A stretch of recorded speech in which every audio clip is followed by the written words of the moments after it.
everyone. So the chances of the Lakers trading Austin Reaves seems pretty slim, right? The Lakers have made it abundantly clear that they don't plan on trading Austin Reaves. Now, I don't think Austin Reaves is as untouchable as the Lakers make it seem. I don't think that they want to just trade Reaves just to trade Reaves, but if the right opportunity presents itself, then I think that they would trade Reaves.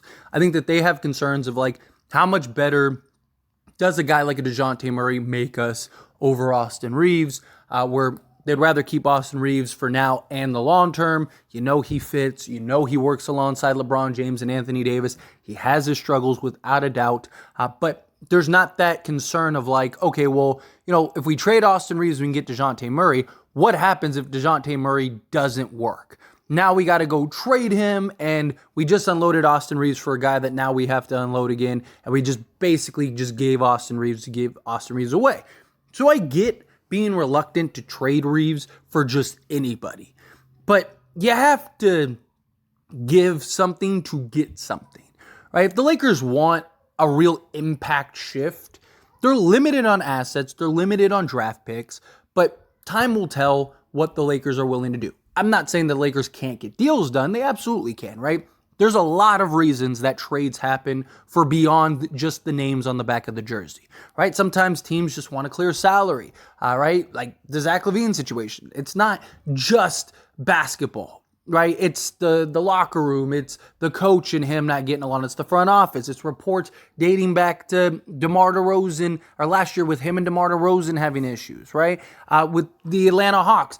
They want DeJounte Murray. He just doesn't work. He doesn't fit. So it's not that they're like, oh, you know, we don't like DeJounte Murray as a player. We don't think DeJounte Murray is a good player. They're looking at it as like, we're not going to win anything with him and Trae Young because they just don't fit. They don't work. So we're going to have to pick one. We're going to pick Trae Young over DeJounte Murray, right? There's circumstances as to why guys get traded.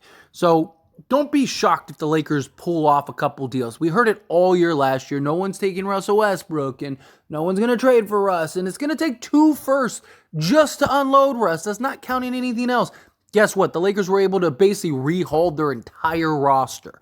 Why? Because trades go down for a multitude of reasons. However, Lakers want that big impact trade. You're going to have to give up something. Okay, you want to keep Austin Reaves, that's fine. But now there's talks about the Lakers not wanting to trade Rui Hachimura. So I wanted to touch on this, one, because it's news that I haven't talked about, and two, a lot of people were asking me what my thoughts were because they saw Laker Nation's video, which shout out to Laker Nation. They are awesome. But they got the report from Eric Pincus from Bleacher Report, right? They even said it in the video. I saw a lot of people that were like, oh, well, you know, Lakers Nation didn't say where they heard it from. They did in the video. They said it was Eric Pincus from Bleacher Report. It was just kind of like in passing. They just kind of like, you know, went over it, but they did say who the news came from. So Eric Pincus is the one that basically chimed in and said, hey, the Lakers, yes, they don't want to trade Austin Reaves, but they also don't want to trade Rui Hachimura. So I wanted to clarify where the news came from, right? However, I will say that Lakers Nation are the ones that said that Austin Reaves was told that he won't be traded. So, you know, maybe that's something, maybe that's nothing. But look, we've seen plenty of players get told that they're not getting traded and then end up getting shipped out. But as far as the Rui Hachimura situation goes, right? Look, I love Rui as a player. Long term, I want Rui on this roster. I think post LeBron James, Rui Hachimura will have an emergence and will be an incredible player and talent. Right? The issue is we have no idea when LeBron James is going to depart from this team. It could be after this season. It could be 5 years from now based on the way LeBron James is playing. So my issue is Rui Hachimura is never going to get the opportunity. He's never going to get the real role and consistency to show what type of player he truly is. So from a fan standpoint of Rui Hachimura, I want him traded to a team that will give him that opportunity. From a Laker fan standpoint, I want him traded because the Lakers need somebody that can be a better fit and will get the opportunity. And then even just from a basketball perspective, it doesn't make sense for the Lakers to keep Rui Hachimura when if you can go get a quality piece that makes more sense, right? Like if you could turn Rui Hachimura into a Dorian Finney-Smith and Royce O'Neal or something, To me, that makes so much more sense. Those guys are going to get the real opportunity. They're going to get the real role. They're going to be able to have the impact that we need a player in that role to fill. Rui Hachimura, Lakers have tried. They've tried to play him at the 3. I mean, he fell out of the rotation because they were trying to play him at the 3 last season. And then they realized, oh, he's not a 3. Let's play him at the 4. And he was great. Got back into the rotation. Ended up being huge for the Lakers in the playoffs, right? But he's not good at defending the quicker, twitchier guards or wings or anything like that. He is a power forward, which is fine. You need a power forward, especially with his skill set and him just being absolute butter in the mid-range. I mean, he's in like the 75 percentile as far as like mid-range shooters go. He is an incredible talent. But again, he's never going to be able to play 30 plus minutes a game with LeBron James, who has to play the 4 at this point of his career. He does. Right? And so you're not going to just sit LeBron to prioritize Rui Hachimura right now. It makes no sense. So to me, I think the best course of action is to use Rui Hachimura, who is a valuable asset. There are plenty of teams that make sense for Rui Hachimura that would value Rui Hachimura, right? He's not some like big blockbuster guy that teams are going to be lining up to go get, but he is a guy that a team, again, like the Brooklyn Nets or somebody like that, could look and go, okay, we need a power forward. We have a bunch of twitchy wings. We have a bunch of 3s, not 4s. If we can convert some of those to go get a 4 like a Rui, makes sense. As far as the Lakers not wanting to trade Rui, look, I'm sure that they want to keep everybody, right? D'Lo seems to be the only one that's on the trading block. And again, you're not just trading Rui just to trade Rui, right? Like, there are the reports of Tyus Jones and Colin Sexton. Like, those make zero sense to me unless they're secondary moves, right? The Lakers are making other trades, other moves elsewhere, and it's like, okay, we need a playmaker. Let's go get Tyus. Let's go get Colin. Then it's like, okay, that makes sense to me, right? But you're not trading like Rui to go get Colin or Rui to go trade or to go get Tyus or something like that. Unless you get like Tyus and Gafford or something, then maybe, and then try to look to trade Gabe Vincent or D'Lo or something along those lines. But I think it's more of just, again, leverage. I've talked about this for other pieces. I've even talked about it for Austin Reaves, right? The 2 guys that teams are going to want more than anybody are Austin Reaves and Rui Hachimura, right? And people want what they can't get.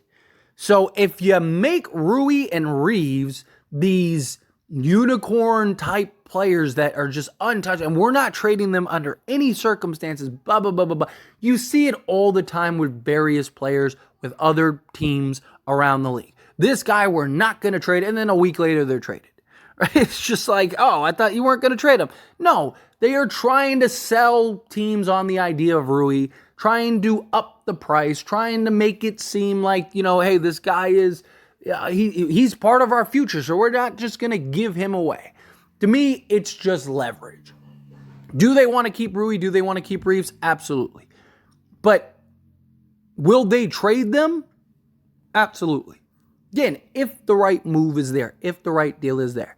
Rob Pelinka's not going to just trade Rui just to say, oh, hey, we made a trade. He's not just going to trade Reaves just to say, hey, we made a trade.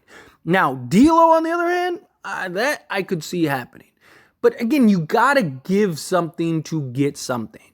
D'Lo is an excellent player. There are plenty of teams that would probably like D'Angelo Russell on their roster. But how many of those teams are actually sellers right now? How many of those teams are actually in the market for a point guard, right? And how many teams are looking at him as actual player on the roster rather than salary filler, right? A team like Atlanta, they're not going to look at D'Lo as this prime target. They're not going to look at D'Lo as this guy that like, oh, he makes a ton of sense playing with Trae Young. No, they're going to be, because they have their point guard. They went the dual point guard route. They don't want to do that again. So they need to figure something out if they really want to get a DeJounte Murray, a Clint Capella, or whatever, right? And at that point, you're probably either doing a 3-team deal or you're trading D'Lo, Rui, Austin Reaves. You're basically stacking a bunch of players to go get a bunch of players from Atlanta. You're doing a big just rehaul, or you're doing some like, 3-team trade or some like linear trade, right? They're not. The thing is that like, I just look at a lot of the reports that are coming out right now from the Lakers. One, you got to look at them as like, who does this benefit, right? Lakers saying that they're not trading Rui Hachimura or Austin Reaves doesn't benefit any other team but the Lakers, right? Because now there's that sense of urge, of scarcity. There's a sense of urge. It's like, man, well, those are the only two guys that we want, right? Well, okay, well, what will it take to get these guys? You know, and like, yes, you run the risk of a team going, well, okay, well, then there's no point in making a trade, right? Because those are the two guys that we want. If they're not going to trade them, then fine. But that's rare in the NBA. I mean, because GMs know, teams know, everybody knows, right? The Austin Reaves thing, I definitely think is more of a real thing than the Rui thing, just because, again, Austin Reaves, there have been plenty of reports of Austin Reaves wanting to stay with the Lakers wanting to keep Austin Reaves, right? And from multiple credible sources. Rui, Eric Pincus is the only one that has said that from what I've seen, from what I've heard. So again, take it with a grain of salt, right? But I'm not saying that what he's saying isn't credible. I'm not saying that what he said isn't true or he was told that. But a lot of organizations tell media personnel things deliberately to go and run with the narrative and spread that narrative, right? Spread that rumor, spread whatever, right? So there's a lot of times that you'll see a reporter that's just way off and you're just like, why is, like, I never trust that guy. Like, that guy doesn't, he's never right. And it's like, well, because he's not supposed to be, right? Like, again, like Brian Windhorst, talked about him. Look, and I don't think there's anything wrong with Brian Windhorst, and he says some stuff that, oh, okay, I could see. Some stuff I think he gets a little, like where he said there's a 0% chance of Zach LaVine. Okay, let's not over-exaggerate here. If you wanted to say that it's unlikely, right, like other people have said, then fine, I buy that. I believe that, right? But to say 0%, so if the Chicago Bulls called right now and they were like, we'll give you Zach LaVine, Zach LaVine, Alex Caruso, Andre Drummond, and just to spice things up, we'll even give you a first-round pick, right? Just match salaries and give us 2 seconds. That's a fleece-level deal. Are you telling me that the Lakers wouldn't do that? Well, then guess what? It's not 0%, right? It might be very unlikely, but it's not 0%. The reason I bring him up is because, like, he's a guy, when was the last time he was right on a report? Right? Eric Pincus, like, when was the last time he was right on a report? Some of these guys, again, are there to push the narrative in favor of whatever organization is trying to push that narrative. And there's nothing wrong with that. You need those kind of guys, right? You need a Brian Windhorst to say the Lakers aren't interested in Zach LaVine and there's a 0% chance. Why? Because that benefits the Lakers. Because if the Lakers are the only team interested in Zach LaVine and the reports are they're out, guess what? Chicago now becomes desperate. Right? You look at Eric Pincus. Oh, they don't want to trade Austin Reaves. They don't want to trade Rui Hachimura. That benefits the Lakers. Now teams go, okay, well, what would it take to trade for him? What are you willing to give up? How is this going to work? And you may find a team that is like, okay, well, we'll take D'Lo. We'll take Max Chris. We'll take whatever else.